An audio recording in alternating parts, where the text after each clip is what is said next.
Bien, seguimos con el Congreso de la República porque hay un proyecto para impedir que sentenciados, condenados por delitos graves puedan postular a cargos de elección pública. Este proyecto todavía no se ha visto en el Pleno porque la presidenta de la Comisión de Constitución, la señora Marta Moyano, tiene que pedir que se priorice. Y esto, según han contado los congresistas, no está ocurriendo, está ahí esperando desde hace ya varios meses. Este proyecto cobra relevancia en el contexto en el que nos encontramos porque en el 2016 habrán elecciones generales y es importante saber, con anticipación por supuesto, cuáles van a ser las reglas de juego.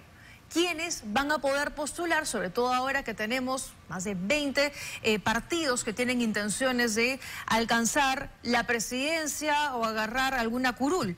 Entonces, lo que dice este dictamen es que se limita hasta por 10 años la participación en elecciones de personas condenadas por terrorismo, homicidio, tráfico de drogas, corrupción, peculado y otros delitos.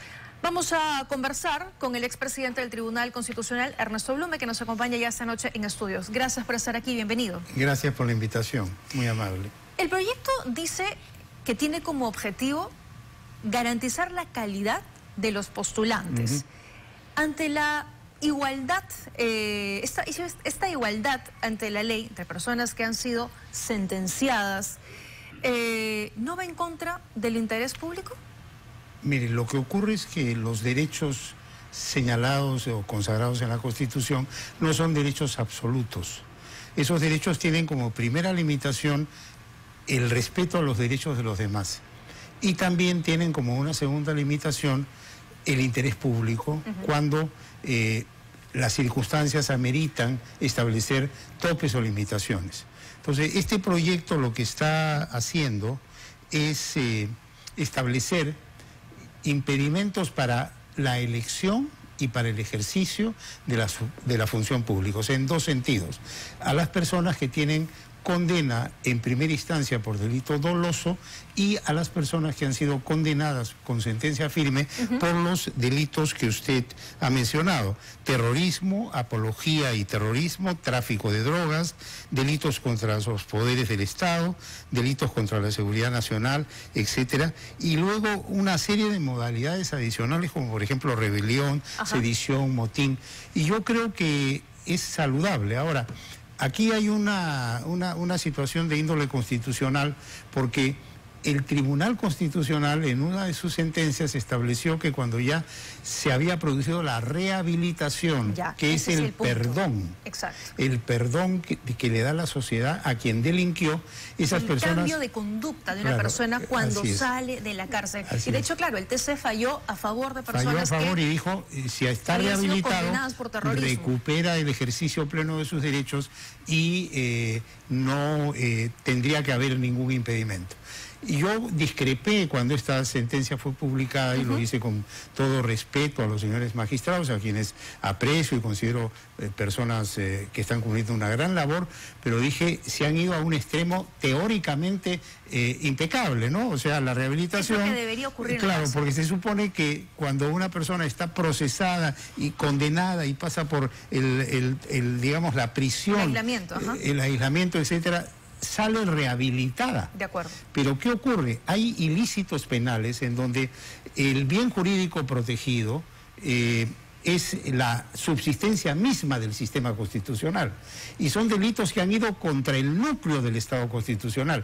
Por ejemplo, el terrorismo, personas que han ido contra el sistema. Entonces no podemos ser pues tan ingenuos de decir, bueno, por esta cuestión principista abrimos el abanico y de pronto permitimos que un terrorista confeso y convicto y condenado pueda ser presidente, pueda ser presidente de la República. Por eso, ¿en el Perú hay garantía de que existe la rehabilitación de los condenados en la cárcel?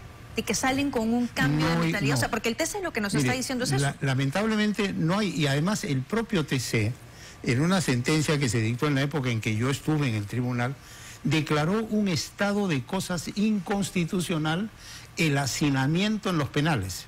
porque a raíz de una situación que vimos de un interno que estaba afectado en su salud y que no se le permitía que se le brindara la atención médica correspondiente, detectamos que este era un fenómeno que se daba en casi todos los penales. Entonces se aplicó una figura que se llama declaración de estado de cosas inconstitucional. Y el tribunal dijo: en los penales peruanos hay un hacinamiento que afecta los derechos fundamentales de los recluidos. Entonces, ¿cómo pensar en una rehabilitación? Pero no lo piensa así. Bueno, ahí hay una posición, digamos, ambivalente, ¿no?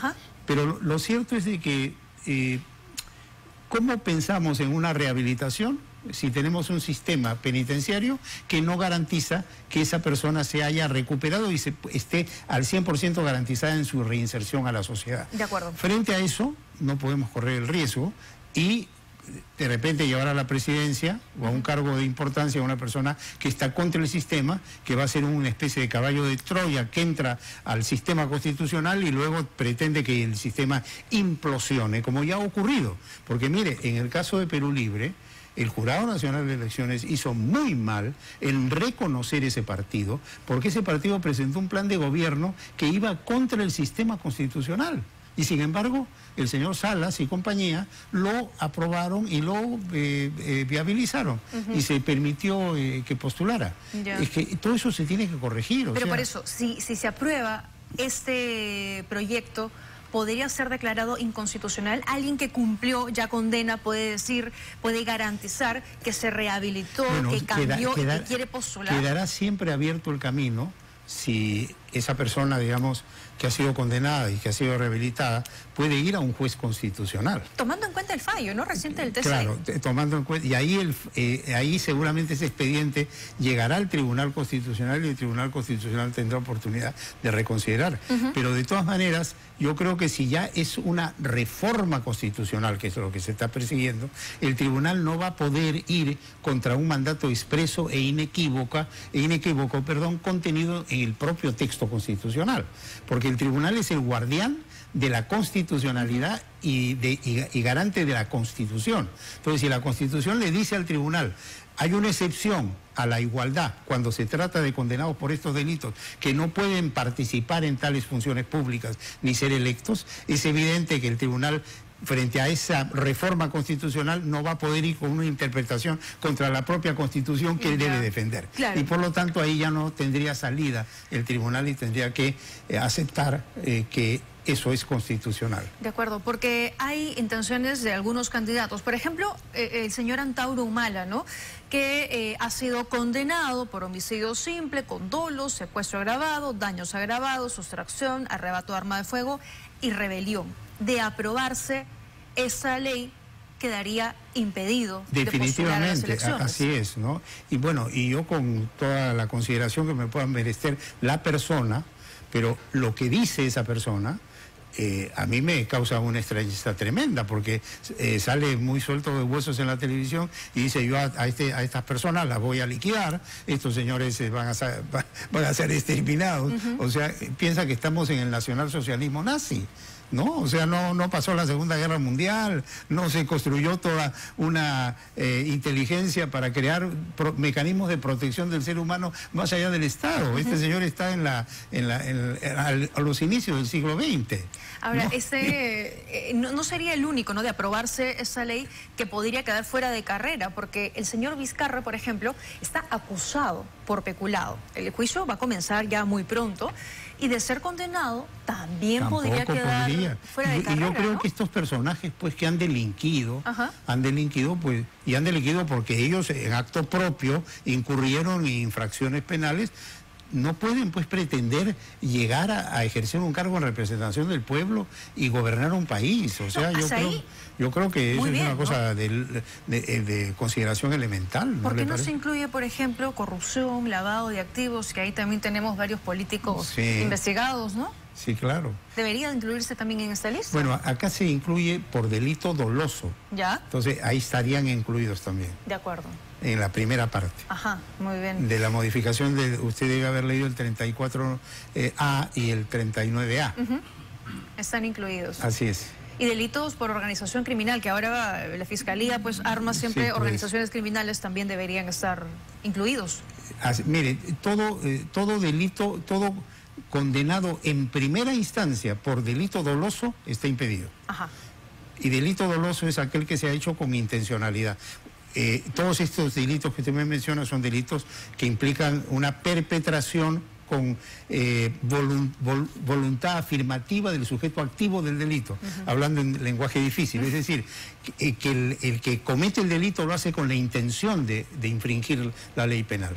Doctor Blume, pero va a ser importante que esto se priorice y que se conozcan, insisto, las reglas de juego con anterioridad. Yo creo que usted tiene toda la razón. Creo que el Congreso de la República debe ser consciente que este es un asunto prioritario y es por la salud de la República y la preservación de la democracia y del Estado de Derecho. De acuerdo, muy bien. Gracias por habernos acompañado esta noche, por la doctor Blume. oportunidad. Bueno, a la señora Moyano es la presidenta de la Comisión de Constitución y ella es la que tiene que pedir a la mesa directiva que se priorice este tema porque según comentan los congresistas de este mismo grupo parlamentario que no entienden por qué esto no ha ocurrido hasta el momento. Bien, vámonos ahora con